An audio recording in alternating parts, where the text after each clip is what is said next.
Judge Smith is the law! He is a mega city one judge. Whatever your crime, he has got a bullet for it. Armor piercing, heat seeking, high incendiary. He is here today to talk about Chief Judge Caligula's descent into madness, and his talk is entitled, "The Day the Lord Died." Judge Smith.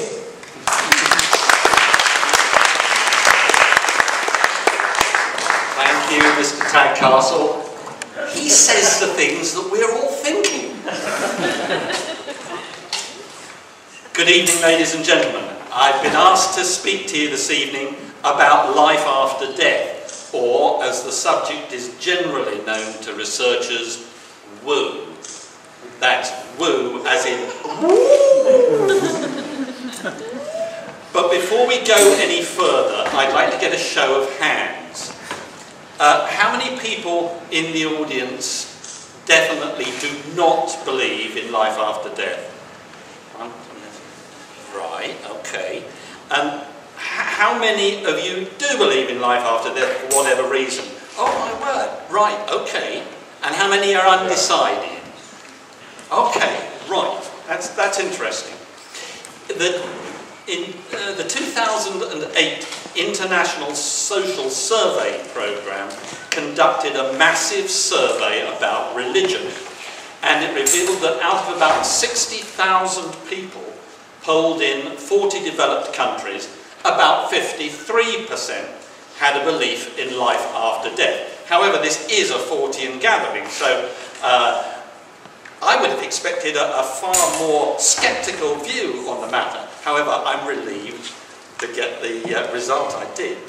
And I wouldn't expect this show of hands to be in any way different at the end of my talk than it is now.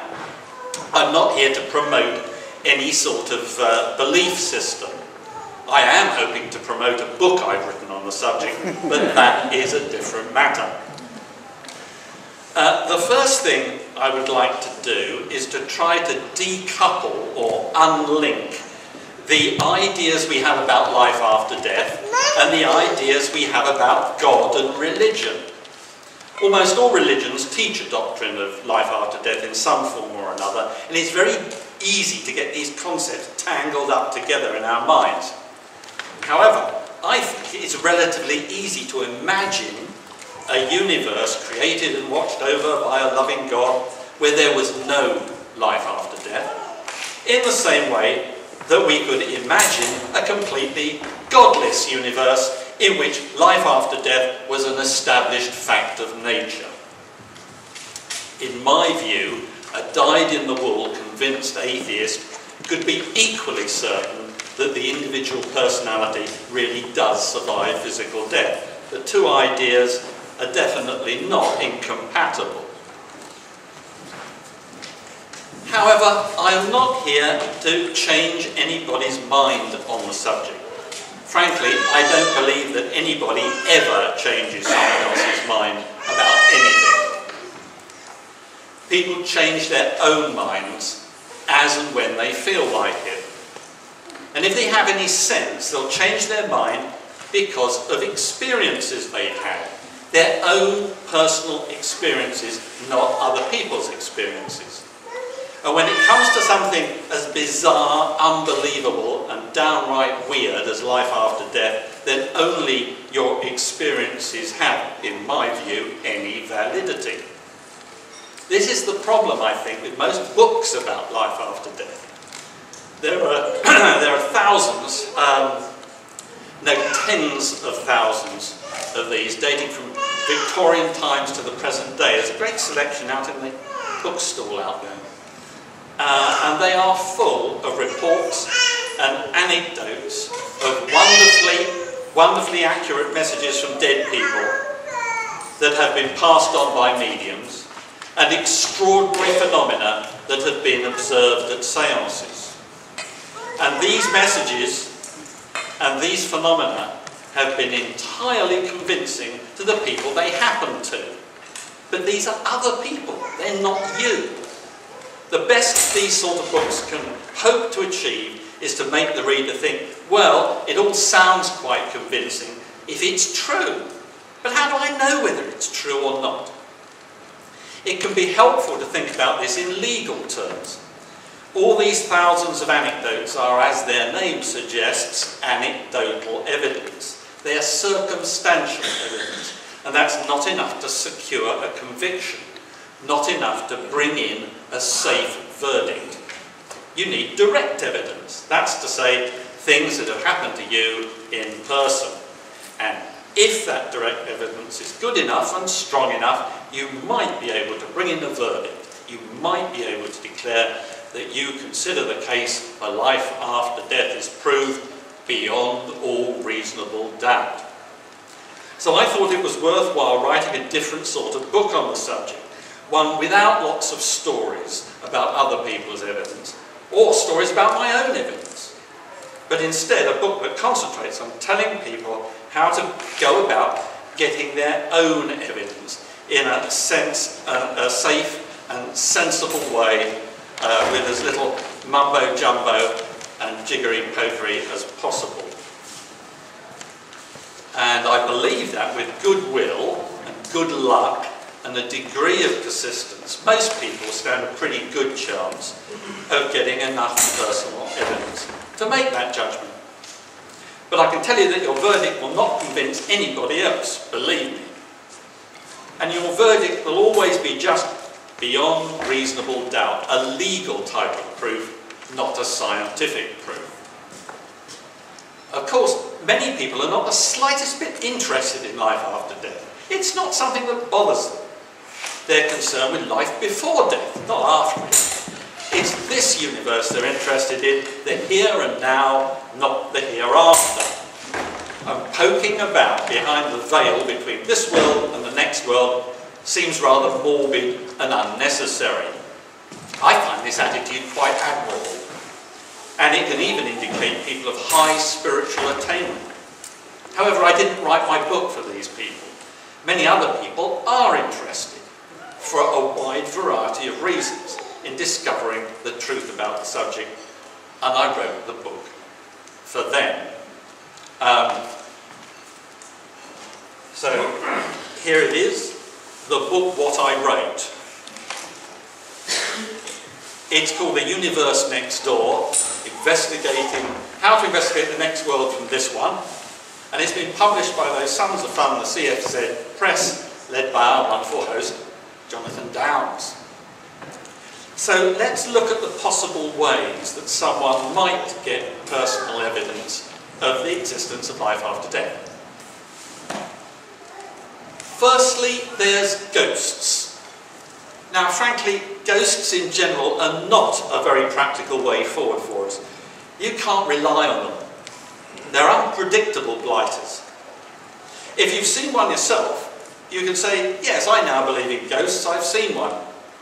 But that might not, in fact, provide much in the way of actual evidence for life after death. It would depend on the sort of spook you've seen. For the purposes of this talk, we can classify ghosts into two main varieties. Many ghosts seem to be nothing more than recordings of past events that are somehow replayed when conditions are right.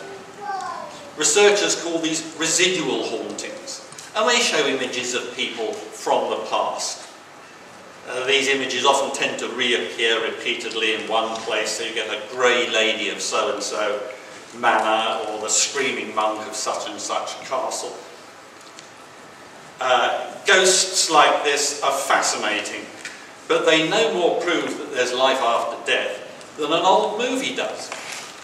The fact that you can run and rerun Casablanca is not evidence that Bogart and Bergman are still alive somewhere. However, there is a very different type of ghost. This one appears shortly after the person's death, or even at the same instant. And it is seen by someone close to this person, a friend or a relative. And unlike the residual haunting type of spook, this ghost appears to be aware of the person they're appearing to. The ghost is trying to communicate with them. Now, someone who's experienced a phenomenon like this might very well say that they had had convincing evidence of life after death. But though seeing this kind of apparition is not uncommon, it is not part of most people's experience. I'm just going to have a drink of water.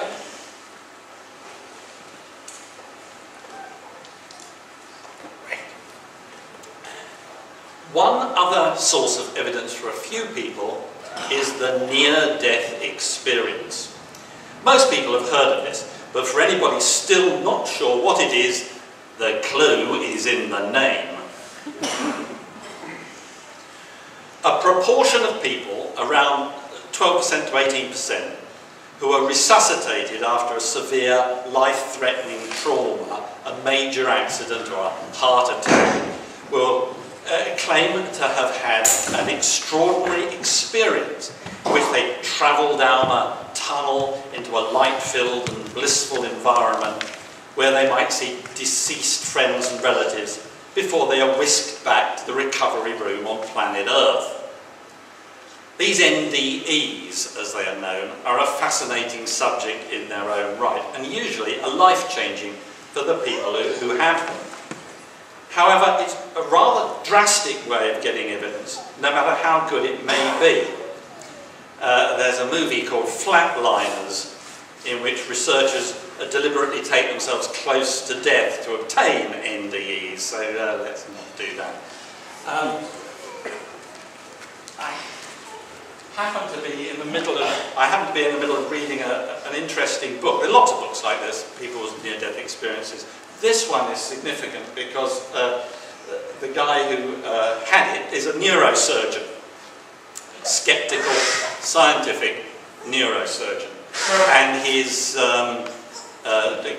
medical crisis was bacterial meningitis of an incredibly severe kind. The entire brain ceased to function and was poisoned and just dead. And remarkable that he actually came back, but even more remarkable was the fact that while he was in this condition, he experienced the kind of things I've been telling you about. I won't go into all those, but an amazing experience of an afterlife, what appears to be an afterlife. So these things are happening all the time,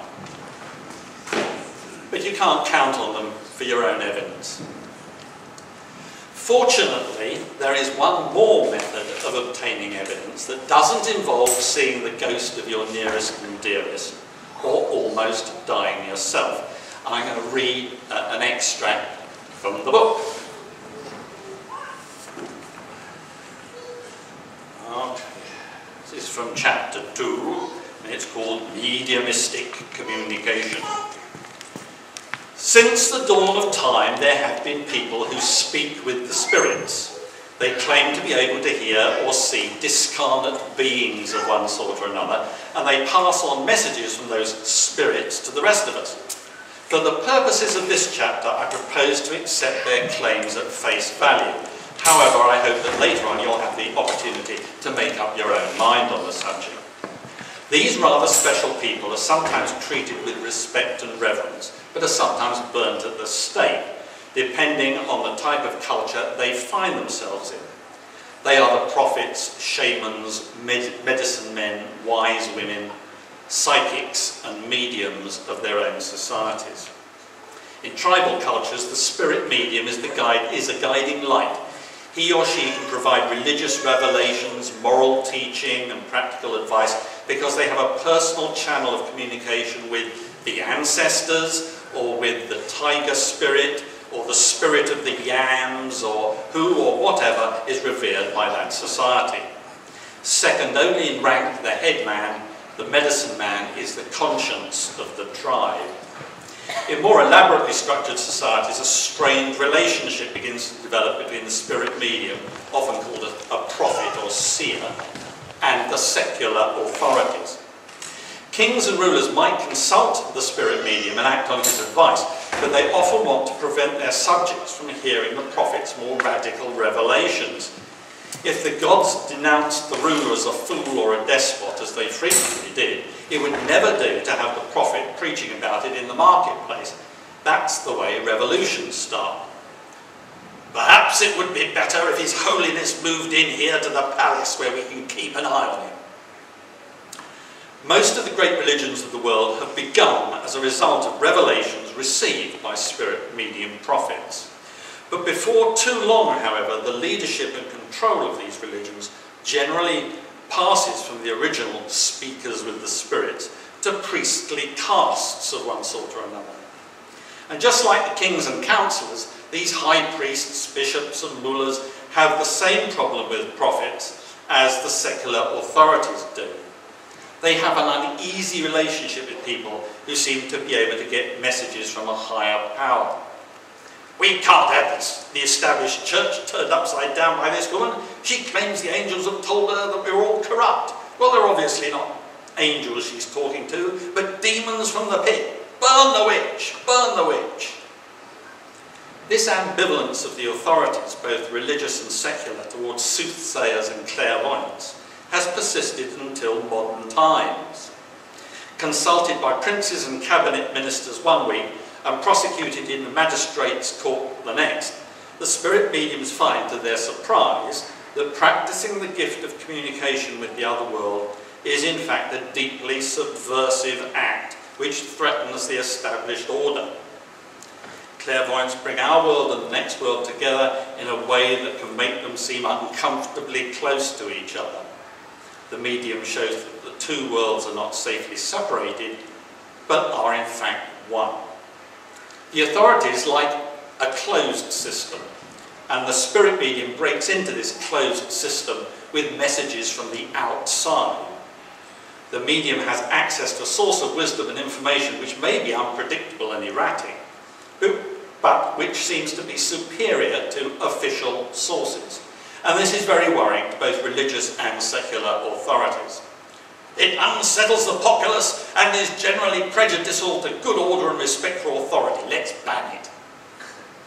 There are a surprising number of countries today where it's highly illegal to pass on communications from the spirit world. In the West, however, official unease about the activity usually shows itself in the form of ridicule and derision, which is a more subtle but equally effective form of suppression. For this reason, many modern spirit mediums are wisely shy of courting too much publicity, and most people who consult them are probably quite careful who they talk to about it. Rationalists and materialists find the idea ridiculous, and between their mockery and the anathemas of every established religion, the communicator with the spirit world is attacked from all sides. Psychologists call mediumship ideonecrophony and classify it as a delusion. Although some spirit mediums believe they are communicating with entities like angels, elemental spirits, fairies, demons, tribal gods, or even the Almighty himself, most spirit mediums say that they talk to dead people. This is their stock in trade, and this is why people consult them, to get messages from friends and relations who have died. If there is life after death, the most obvious way of getting some evidence of it is to talk to some dead people, preferably people we knew when they were alive, and ask them about it.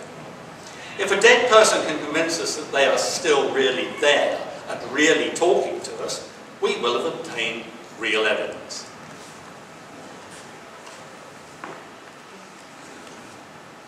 More water for me, I think.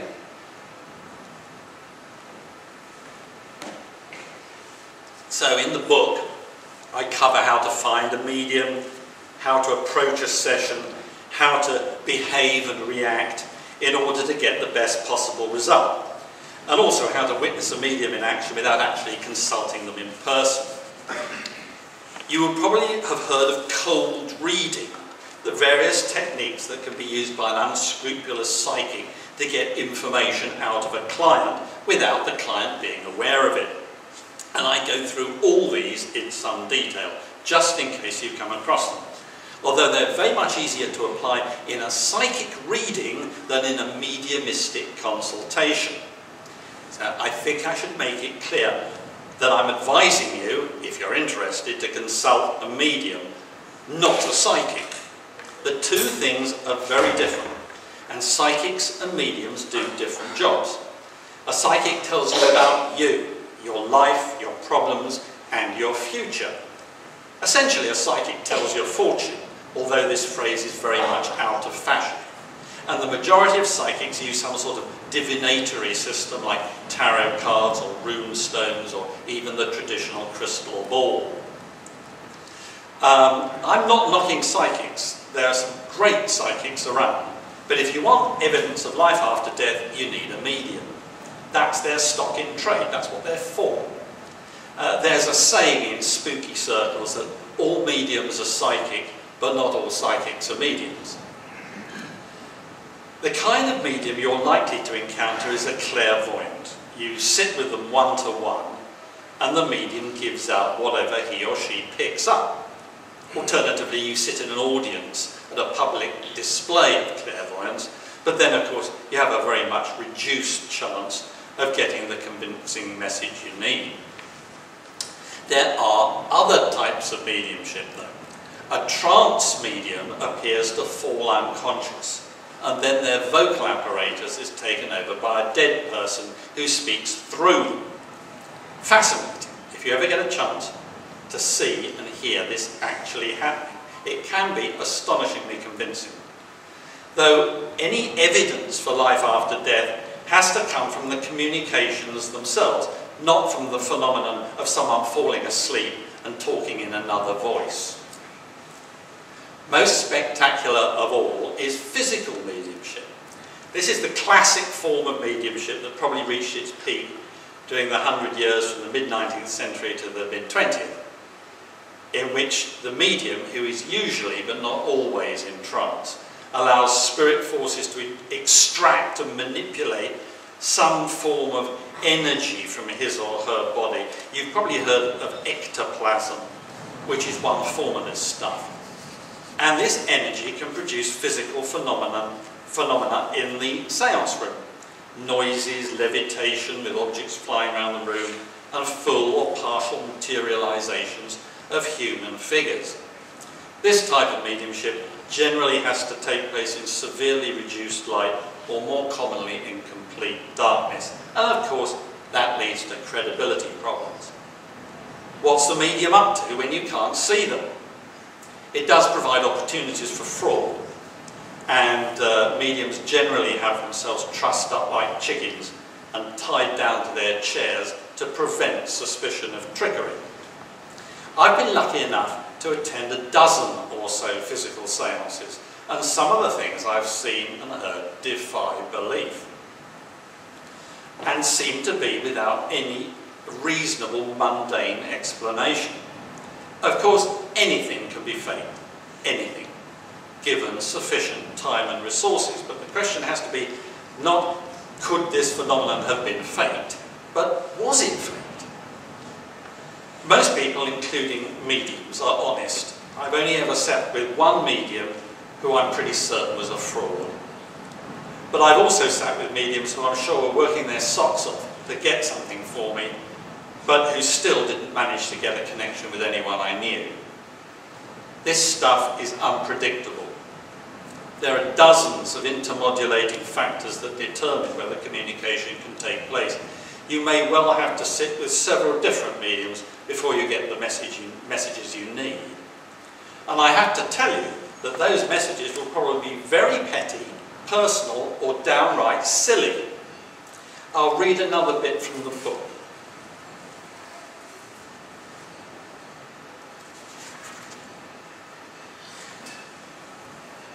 I would like you to imagine a sort of science fiction fantasy world where a mysterious and all-powerful government continually seizes individual citizens seemingly at random for transportation over the seas to the legendary land of Eternia. Without warning, implacable agents of authority will appear, grab your wife or father and hustle them off. In fact, everyone is taken at some point, and eventually it will be your turn to be taken away, never to be seen again. The deportees have gone forever. There is no return from Eternia. And no one knows anything about the place, because in this fantasy world, there is no longer any means of international communication. Some people believe that Eternia is a land of milk and honey. Others argue that it is probably a government slave camp. And a third group insists that there is no such place and that the abductees are simply destroyed. Sometimes the government of the day tries to persuade the population that transportation to Eternia is a reward for obedient and productive citizens.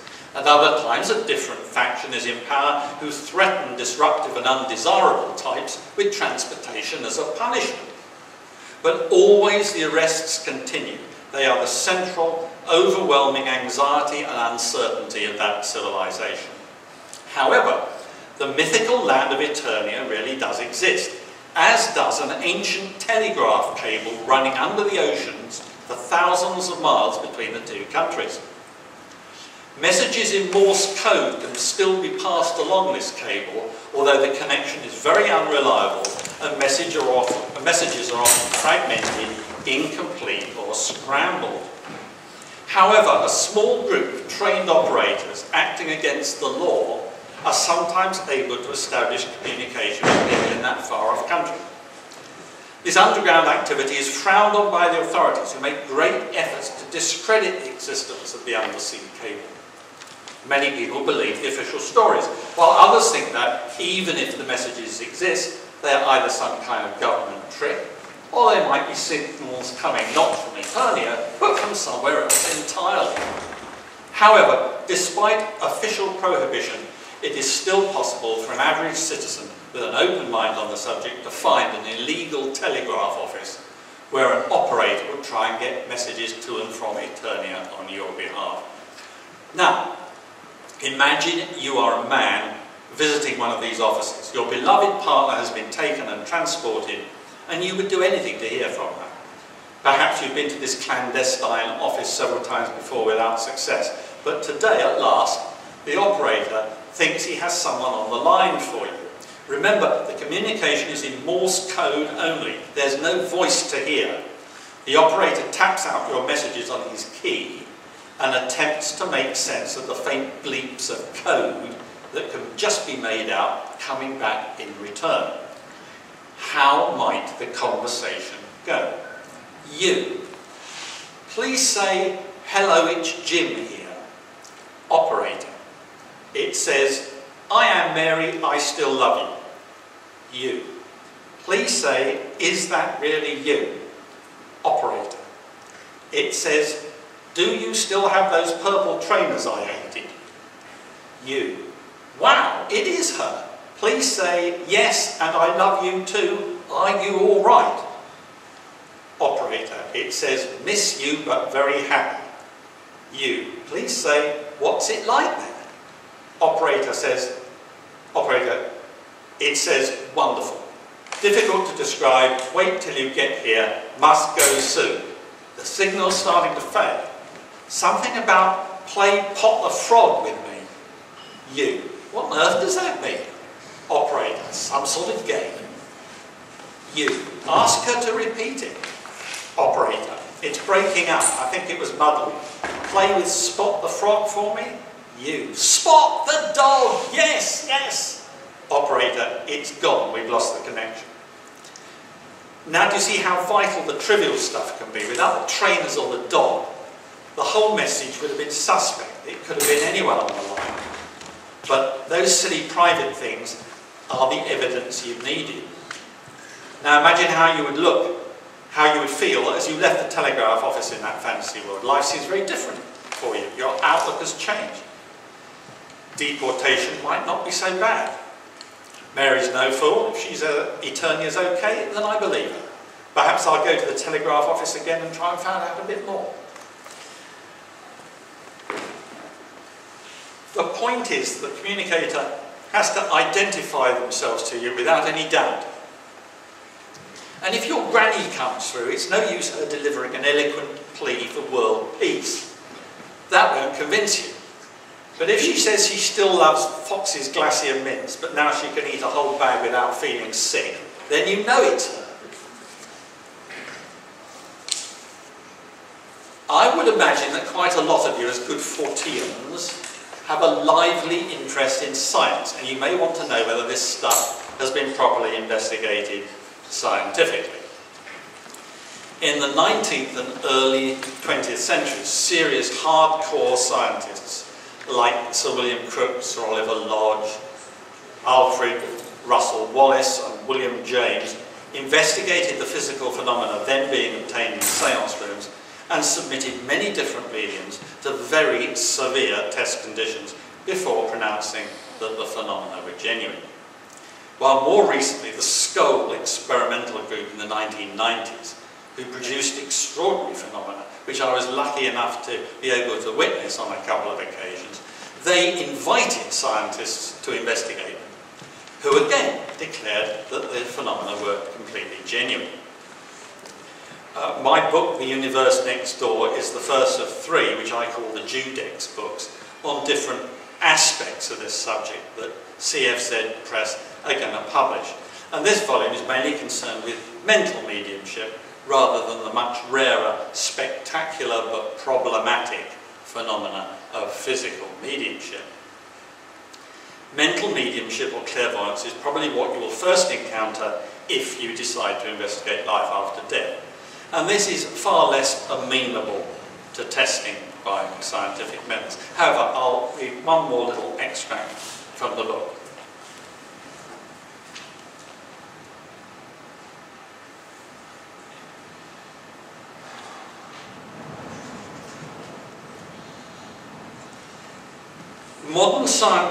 Modern scientific studies of mediumship are thin on the ground, but Professor Gary Schwartz et al. 2001 recently published the results of some interesting experiments at the University of Arizona.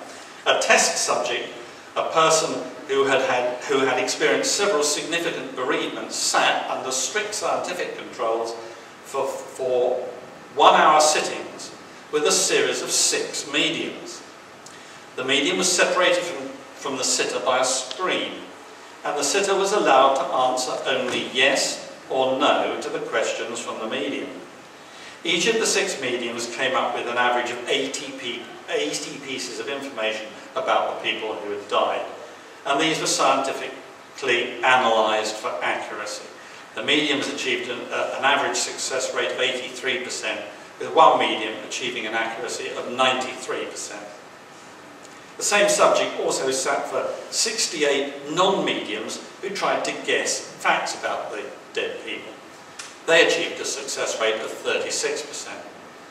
In a follow-up experiment with a different sitter and only 2 mediums, the sitter wasn't allowed to communicate in any way with the mediums, who in this case scored a 77% accuracy rating. Overall, the scientists estimated that there was less than 1 chance in 10 million of these results being due to coincidence.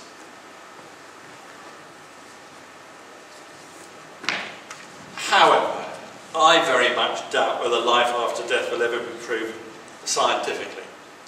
If dead people really are alive, then they and the lives they appear to be leading are happening in a different universe, or on another layer of some sort of multiverse.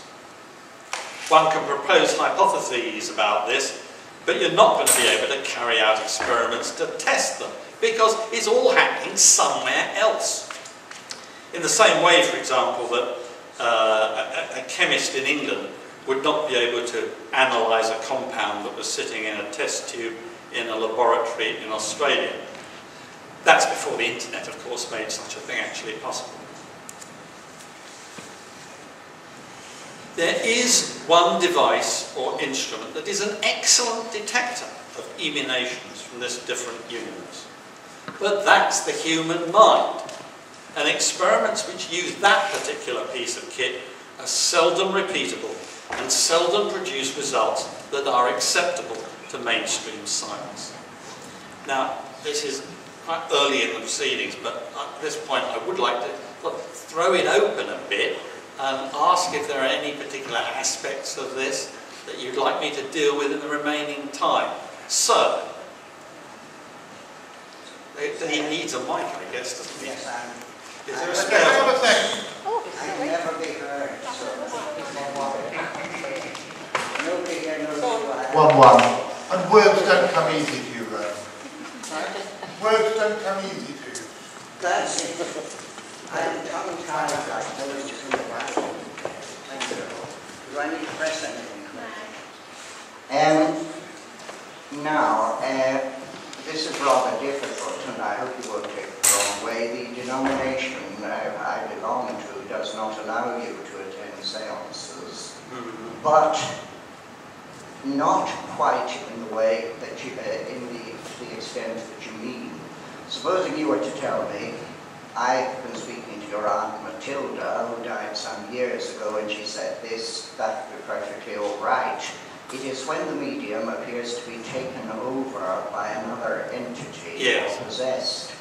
Now, the point here is, how do you know the other entity is genuine? The medium may be absolutely genuine, but it is, once he puts himself into a trance, he is susceptible to being taken over by someone who wants to give you either foolish or sometimes quite dangerous messages.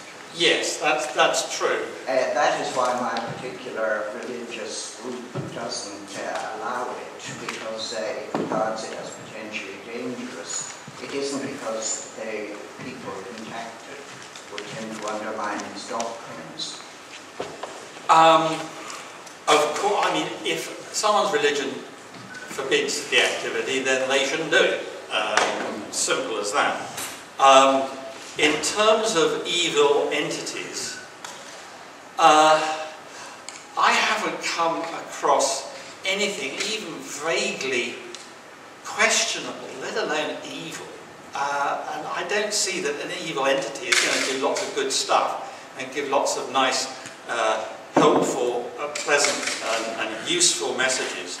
If they're evil, why aren't they doing evil stuff? And you do see people meddle with this stuff without following basic safety.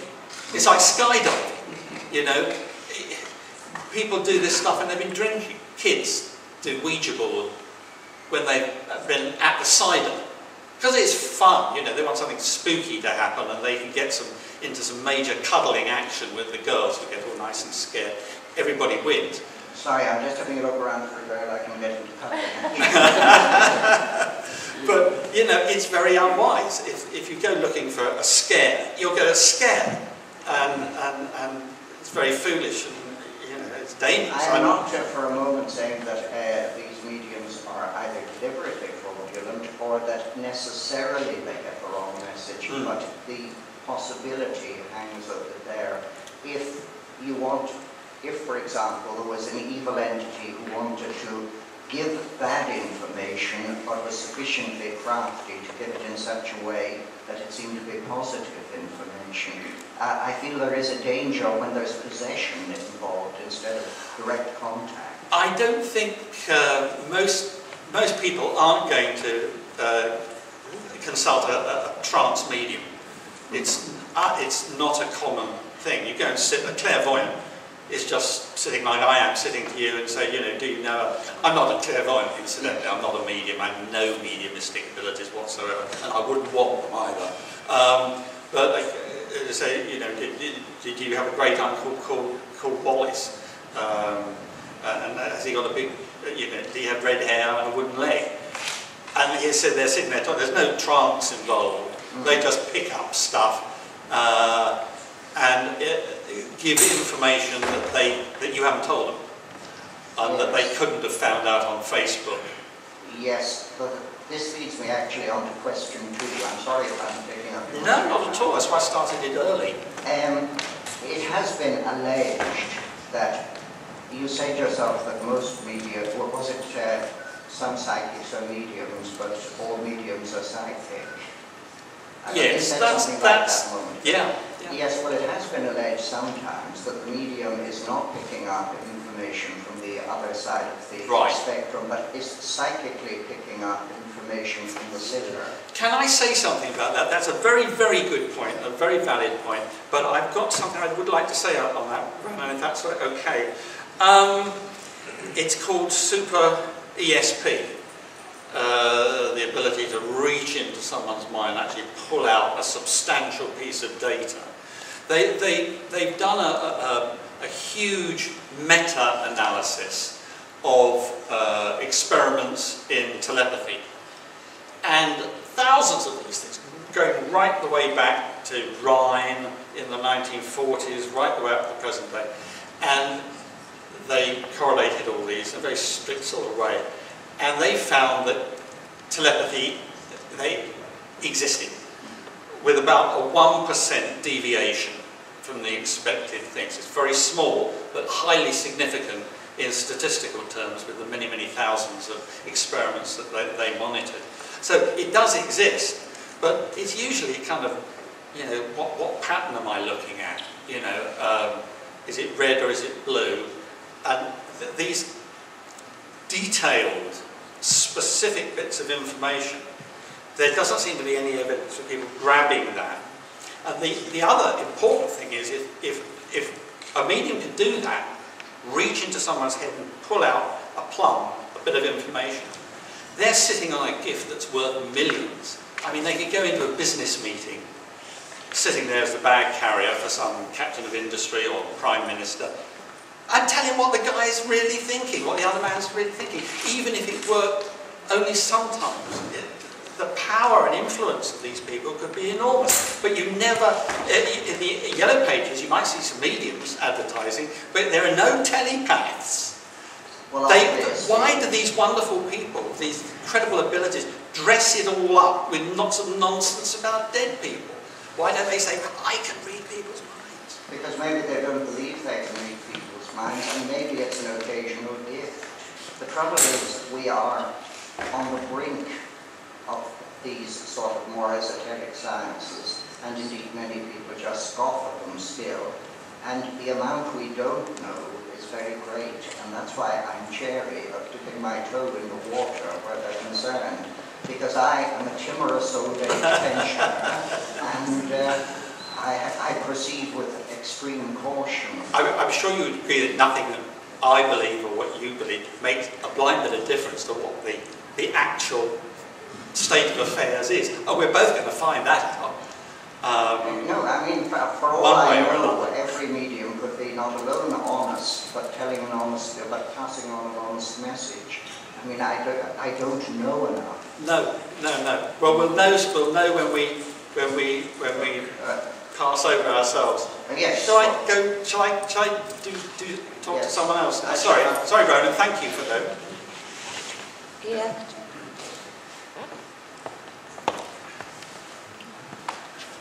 Earlier on, you was on about finding proof of evidence. Now, I don't know if this is evidence, because some years ago, I was in a coma, and before I woke up, all I could see was dark, and I heard a female voice that I've never heard in my life, telling me to wake up. And then I had an overwhelming feeling to get up and wake up. Now, it's been explained to me this could have been my subconscious telling me to get up, or it could have been induced to get me to get up. But I still believe there was something there. Now, I can't prove it. We can't prove this stuff. It just builds up an idea. And it sounds like that was, I'm very glad he woke up, point number one. And if you had a good experience while you were out, then I think that's marvellous. And if that makes a difference the way you look at, you know, mortality and you know, life and death and whatnot, I would say that's a good thing. But proof is a funny old word, you know. As you explained earlier, it's just my word. And people can say, oh, yeah. Well, that's the same with anything. You know, I could have come on and done lots of weird stories of things, amazing things I've seen. But, you know, that's just me going on, isn't it? You know, I might be making them up. I might be insane. I might be a damned liar, you know. So that's why I've done it the way I've done. I think that experience is valid for you. My experiences are valid for me. You know, I appreciate other people's experiences, but I can't actually make a decision based on other people's experiences. And no one should make decisions based on my experiences either. It's a very personal thing. Any other areas? There's quite a few up there, including some of the sceptical guys. We'll do it from the back and work down. So Richard first.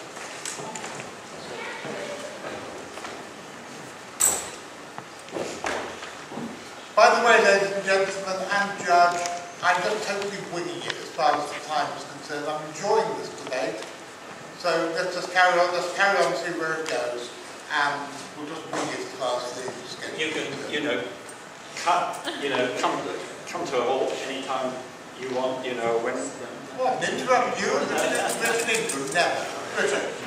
Hi there. Hello. It occurs to me one way of proving that the mediums are actually contacting the people they're supposed to be contacting is if they tell information that the receiver doesn't actually know, like where they buried the money. Yes, that's best of all. It does happen. So we hear. And there's the other part about reincarnation. There's an awful lot of talk about it, and it sounds if death survival is possible, but reincarnation might also be possible. I can tell you what I think about this. Incidentally, the messages we get from people on the other side, they're divided about reincarnation as well. Some of them say, oh, I'll be doing it one of these days. Other people will say, no, it never happens. It doesn't happen in the way that we're supposed that we imagine it does. And so you have to pay money and take a choice of communicators. My own favourite ones come out against the idea. I was at a very interesting seance, Trump's seance, this one was, and the guy had assured the lady who asked the question, he said, no, reincarnation doesn't actually happen. Now, I had, earlier in my career, been poking around in a lot of weird places. And I was a Scientologist for several years. And they do a lot of past life recovery. The whole thing is based on past life recovery.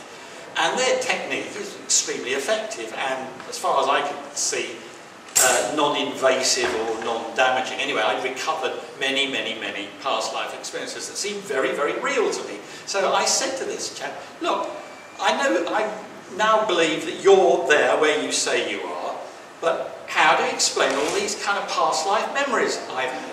And without missing a beat, this guy said, well, he said, there's no reason why those shouldn't be absolutely real, accurate memories, but they're not your memories. He said, you're linked with lots of people on the other side by your, I'll have to say the word vibrations. Your psycho-spiritual signature is similar to them, and you are linked always with these people. They can, to a certain extent, view your life here in a non-invasive or unpleasant way. And in the same way, you can pull back images from them, pick up their memories. So I found that a very interesting possibility. And eventually, other things convinced me that was probably the case. He said, I know a lot of people who are expecting to reincarnate any time now, but I've never met anybody who's actually done it. So that was his take on it. Sorry? Yes, well, these are very convincing. I mean, these memories are real, but are they the memories? I mean, absolutely. They're very absolutely convincing. And there's thousands and thousands of them. I believe them completely. But are they, does that actually necessarily mean that that person was Bridie Murphy, was the previous Dalai Lama, or are they just very closely linked to them? It's a big subject, and I do that. It's in the book, in some detail, actually. So. Hi, without offending those who do believe, which is not my intent, I have been around a number of psychic groups and witnessed and observed many, many so-called mediums who have yet to convince me that they are able to do anything other than to pass on artful vagarism and ambiguity, having seen them come up with saying general comments to the people that they identified or made eye contact with the group that I don't actually, that I can relate to 100% myself. But I'm not saying that it doesn't exist. I'm really interested in your theories of the multiverse. It's something that I've often thought about, and I've also kind of considered in terms of ghosts, messages coming through, if there is some kind of parallel running in terms of the flow of time. Any of you probably know time isn't just a straight line, it is a big bowl of noodles, as they say in Doctor Who, is wibbly wobbly, timey-wimey. Is there perhaps some possibility, do you think, that a break or a fracture in the fabric of what is, was and will be and should be has allowed these static voices or these electromagnetic resonances or memories within the fabric of buildings to somehow leak through, to be witnessed or picked up by those who are actually a little bit more sensitive, maybe, in their minds? Yes, I mean, firstly, if you haven't had seen anything convincing, then you're right to be negative about it. Absolutely right. I mean, you know, it's obvious that there's no life after death. Fred's here, Fred's walking around, Fred falls down, he's dead. His brain is dead. He's put in a box, you bury him, or he goes to the crematorium. There's no more Fred, so how can he possibly be alive? His character, if you pardon the pun, it's a no-brainer. You know, he's got no brain. You know, how can he be there? How can he still be alive? But in the same way, you know, it's equally a no-brainer that the sun goes around the earth. You can see it. You go up, it starts one side, it goes over and down the other side, and just like the moon, it's obvious. But of course, we know that isn't the case, and it just might be one of those things that seems obvious and is in fact inaccurate. I don't know about this space-time business. I'm a bit thick when it comes to the space-time continuum. So I don't know. I think there's a lovely quote from G.K. Chesterton, who said, no amount of false mediums can possibly discredit the idea of life after death any more than any number of forged banknotes could disprove the existence of the Bank of England. I think I've got that about right, but it's enough, yeah. I'm sorry you didn't get anything good, and you should be very negative about it unless something else happens. I'm not negative about it because I've witnessed what good it can do, whether it's intended or good.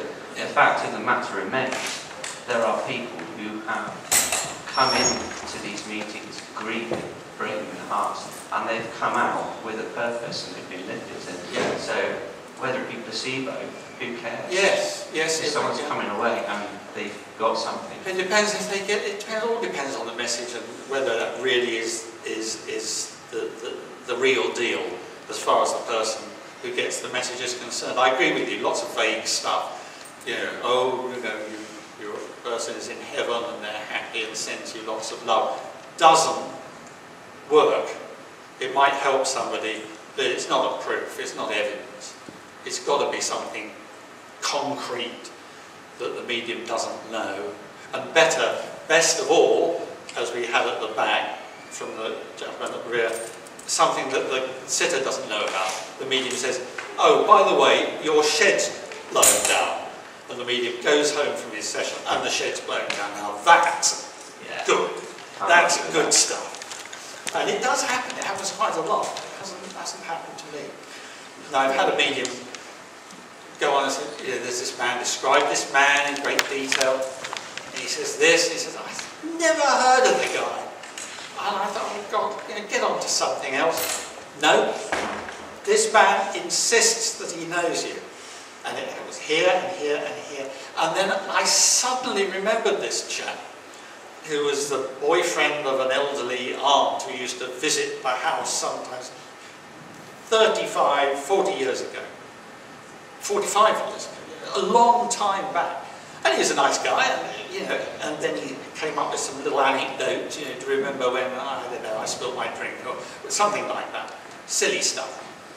And you know, that, why is the medium pulling that funny bit of data out of my head that was lost? I had no idea about it until this guy reminded me. Then I knew who he was. And it was worthwhile him persisting. It's funny stuff. I think that there's credence on your theory. It's truly weird. That they can read your mind. Bearing in mind your brain is the biggest electrochemical storage facility. Pretty much what I was about. Yeah. You seem Can you pass the microphone across? Yeah. You seem to, forgive me if I'm misinterpreting, not rubbish, but trivialise telepathy, as opposed to medium or clairvoyance, whatever. So what did I trivialise? I can't. Well, not trivialise, but you say Telepathy. Telepathy, right? Yeah. Whereas saying if people were having telepathy, they, you know, win on the stock exchange or etc. Is it not, as I believe you were referring to, more likely that interaction between two largely electromagnetic entities, pretty much like mental Wi-Fi, essentially, it is more scientifically likely than being able to communicate with the dead chemical, non-existent mechanics of a mind that no longer exists? Well, yeah, I mean, yes. I mean, right. mental acuity, as I understand it, is produced by chemicals in the brain, synapses, etc. Now, I'm a complete skeptic as far as talking to the dead is concerned. But as I understand it, consciousness is achieved through a physical, mechanical construct of your brain. Once that ceases to exist, where does the consciousness actually reside? Well, and also, and my second point being, how often do people get negative information of these things? I hear a lot of stuff about, he still loves you, and how's the pet goldfish, and all this sort of thing. Yeah. How often do people say, God, I really hated your aunt, she was a fat miserable aunt? do people often get that sort of information? Well, it seems that when people die, they kind of adopt a more benevolent point of view. That's one of the things that makes me most sceptical. I mean, there are a lot of really miserable, grumpy people out there. Yeah. And it seems unlikely that they'd stop being miserable and grumpy when they die. Absolutely. They stay why miserable would and their point grumpy. of view on anything that they previously experienced while still around? Why would that suddenly change? Apparently, and I don't know, not being dead, apparently it's not a simple process. You need assistance, you need, you know, that my little story about the telegraph operator, it is literally like that. They need people to help them get through to the guy, the medium. Think that makes them more amenable to their previous... If there's some some sort of nasty piece of work that wants to make mischief, they'll say, no, go away, we won't set you up with this. We won't set you up with a line of communication. We won't. Do they not understand that that sort of impinges on their credibility though, by not presenting a whole picture? If everybody that had something negative to say is automatically blocked, it makes everything look slightly biased towards everything all hearts and roses and flowery and lovely. I think everything is hearts and roses and flowery, actually. I mean, I know a lot of people that have died who are really horrible, and I'm pretty sure I wouldn't have much to say, good to say when they came back. No, I agree with you. I agree with you. So do you think they're just refusing to get in touch, or they've actually changed their attitude since they went away? People who have pains in the backside continue to be pains in the backside. They do it. Again, I'm saying this happens. That's what I've been told, what I've picked up. Whether it's true or not, I don't know. The story goes that you do have it's easier to develop intellectually, spiritually, psychologically than it is here. But people who are negative are in a negative place. They're somewhere else. They're not in your face. It's one of the things that makes heaven heavenly. So they don't have access to the telecommunication equipment to get... They say spiritual distance is the same as physical distance. They say if two people wanted to hurt one another, they couldn't actually get close enough to do it. They'd be like two positive poles of a magnet. They can't get close enough to do each other any damage. People are with people of like mind. So without wishing to be necessarily flippant, does that mean you are excluded from heaven just purely on the strength of grumpiness? Well, heaven is not a place. It's not a... You're the one who used the word heaven. Yes, I did, didn't I? Sorry. I think if there's any kind of image, it's a multiverse. It's a layers, onion layers, thousands upon thousands of layers of experience, of different experiences depending on who you are and where you are. You end up where you are. You can't really end up anywhere else. It's in the book. It's in the book. My girlfriend said, "Tell them it's in the book." So, this particularly gorgeous little book, which is available for all the booksellers. Of course. Beep, beep, beep, beep, beep, beep, beep. Speaking as a scientist, negative results are actually quite often, they're not published as often, but they're often quite as useful as positive results. So, what happens if you ask a medium to get in touch with somebody who is in fact alive? Right. Yes, a very good test, except that it's pointless asking the medium to get in touch with anybody. It doesn't work that way. It's like going into an internet chat room. You can't dial somebody up. You don't go to a medium and say, "I want to talk to my granny," or "I want to talk to my wife." It's pointless. It doesn't happen. It's pointless, but what happens when you actually go to the medium and ask them that? They say it's not under my control. They'll say the same thing. It's not. I haven't got the phone book. I can't contact people. It's like an internet chat room. You go there and see who's online and who's there to talk to you. And it might be your primary school teacher, or it might be your best beloved. It depends on many, many different things. But that would be a very good test if it worked like that. I agree. It's essentially one of those old-time telephone operators that pulls plugs. Yeah. They only put one in when there's a message coming through. But they can't call people up themselves. They're just a junction. No, the communication is initiated by them upstairs, not by us. You just go there and see if what's coming, see if there are any messages for you. A good medium will say, "No, I'm sorry, I can't do that." If you say, I need to speak to so-and-so, even if you're being clever and saying, "I want to speak to Fred Bloggins, who's living down the road," it would be a very good test, but it just doesn't work like that. I'm all for testing mediums. Give them a hard time, subject them to all the controls. Sorry, I didn't mean to interrupt you last. No, that's fine. We've got time for two more questions. Dave and Cara. I did see you, Cara, waving. I did see you waving as well, Silas, but we are overshooting time. And I'm sure you can talk to the judge in the bar afterwards. Oh, yeah. Yeah, with pleasure. Whatever. So, David, is this a sensible one, Mr. Kerr? Yes, Jonathan, sensible. 2 decades ago, Judge, me and my wife were in a terrible car crash. We were almost killed.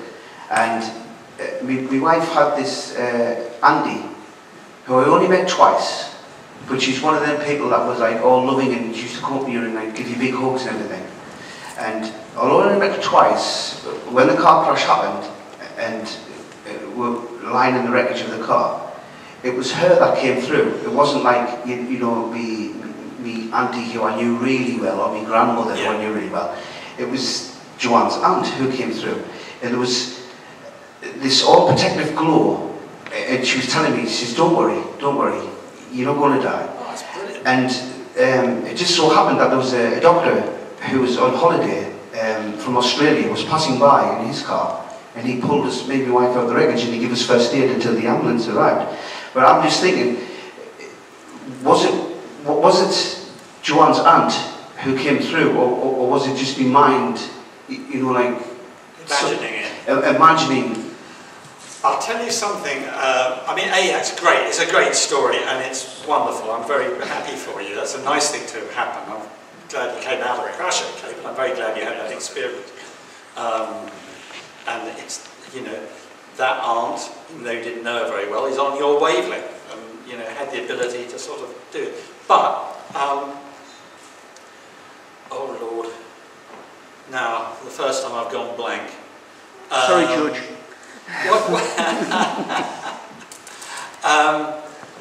You said, you told us the story about that, and you said why. Finish the last bit of your question if you can remember what it was. Sorry, I beg your pardon. I finally lost the plot. It was going to happen. Had the aunt come through? No, what I was saying was it just your imagination? Yes. Was it my imagination that was projecting this? That was stopping all the pain, because we were you know, our bones were broken. We were wrecked. We were totally wrecked. But this all-encompassing aura come around us, and then it was her voice that I could hear saying, "You're going to be okay." And then this doctor from Australia, who was on holiday, paid, you know, fished you out. Fished us out. Yeah. It's the imagination thing. Let me just do this one because it's a good. I was at a séance talking to a dead guy through a trance medium, and a lady in the group was talking about her. She wanted to be a medium, and she was saying, "Oh, well, sometimes I get results. You know, sometimes stuff comes through, and then I think, oh, is it just my imagination?" And the dead guy said, "Of course it's just your imagination. What else do we have to work with?" I thought that was brilliant. It is the imagination, but it's what the imagination does, you know, with the influence from outside. So it is the same part of the brain that would imagine things. And there's nothing wrong with that. It doesn't devalue the fact that there's something coming in and affecting your imagination. I mean, inspiration, you suddenly have a bright idea. Where do they come from? Again, it's another big subject. But, so, I don't think it's a problem. You know, was it your imagination? Well, maybe, but it still doesn't stop your aunt from having got through. She gets through via your, you know, imagining process where you make pictures of the universe and relate to the world. It's that same machinery, so I wouldn't worry about it being imagination. You know, and it's very interesting. It wasn't the aunt that you would have called up. It wasn't the one you wanted.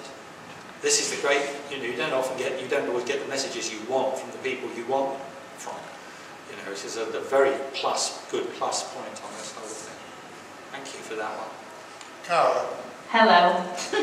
I've got 3 quick things. Firstly, about the cantankerous people. Yeah. Do you think it's just, I don't think they change, I just think it's the medium just tempering their responses.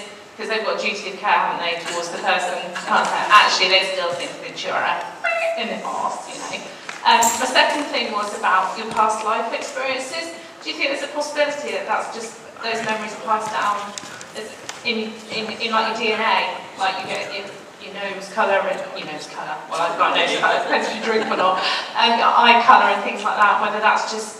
I have no idea. Oh, I just read a book about it. It could be, you could inherit a memory as well as inheriting other stuff. Yeah, that's... I don't know. That's just, there's no cut and dried answers to that. And this bad people business.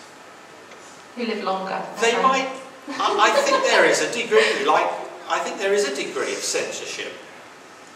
I think there probably is a degree of... Do you not think that they have more of a duty of honesty than a duty of care? But then if they're going to send someone out crying and what have you, they've got to be very careful.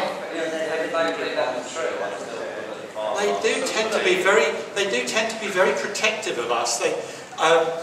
Somebody once said to somebody, "Look, you can do these amazing stunts. Why don't you all get together and do something absolutely fantastic in broad daylight that's completely unarguable and proves the case to everybody, all the skeptics, for once and for all. And the guy said, well, I have no idea if such a thing would be possible. It probably isn't. But he said, even if it was, we wouldn't dream of doing such a thing, because it would be a very hostile and unkind thing to do, because it would upset a lot of people very, very much. And it would put all out of business. It would what? Well, yeah, I mean, it's not a good thing to do. It's the same argument as scientists saying, right, we know everything. The whole point of science is not knowing. Yeah, yeah, of course. If you suddenly revealed all the knowledge of the universe and all scientists would instantly be out of the job. Well, no, I don't think they would. I mean, I have a huge respect for science. It's the people who know this universe, they're unpicking this universe in the most wonderful, wonderful way. I'm no enemy of science. I'm, really keen on this stuff. If you could say definitively that everything that scientists have, all science problems are solved like that, scientists would suddenly be very upset because their whole lives are pursuing things that are unknown. Oh, it wasn't sort of giving people the just proving life after death. Absolutely convincingly, they wouldn't do it. They said there has to be room for doubt. There has to be room for doubt. Otherwise, people don't have free will. They're very keen on free will. Very keen. They go on about it a lot. I have one more question, and that's for anyone who can explain to me Schrodinger's cat in the bar, because I still don't get it. That's it. The guys 3 rows behind can do that. Well, I read it in a Life After Death book, so someone explain it to me that context, I'll be really happy and I'll go home happy. That's it, thank you. I don't do I try not to do pseudo-science. I'm not a scientist. I like the guys who are scientists. One very quick one. The dementia of the soul. I'd love to believe in the soul. The dementia seems to erode it. Or is it? It's horrible, isn't it? I've seen this at close quarters. I've looked after my mother died of vascular dementia. It's horrible, and it appears that the personality totally vanishes. And, well, it's the brain. The brain goes. And though I'm going into beliefs that what I believe. I believe the mind is not the brain. I believe it is intimately. So there's like a snapshot of the contents of the brain when it was at its peak, or is that the same? No, I think it's something different. I've got with the duality of mind and brain. I don't think that the mind is just a function of brain. So if that's contrary to a scientific thing, I'm afraid I would just not believe that. This entire question. Do you mean that if someone dies with dementia, then Well, my mother now seems to be a 2-year-old, effectively, and she's like the first husk of something that used to be her. Well, my mum's fine, and she had no brain at all by the time she'd finished. And she's back, and she's making the same jokes, and doing, she's the same crazy lady that she was before she got ill. Now, you see, that seems more believable, because dementia would be based on brain chemistry, which is a physical manifestation, whereas if you're basing the person you're contacting on a spiritual thing, presumably the physical chemicals in the brain would not affect the spiritual thing. There are some it's a big subject. We've got to go, we've got to pack up, I know. I mean, there's some people that survive perfectly well without a brain at all. Yes. It's absolutely I teach them every day. I'm a secondary school teacher, I know. And Judge, I've been doing my best to prove that you can survive without a brain. At least surgery. Thank you very much. We're done, aren't we? Judge, we've gone so far over time. You were the one who said you hadn't got enough to go more than 35 minutes. I'm sorry. Judge, you are doing brilliantly. Thank you so much.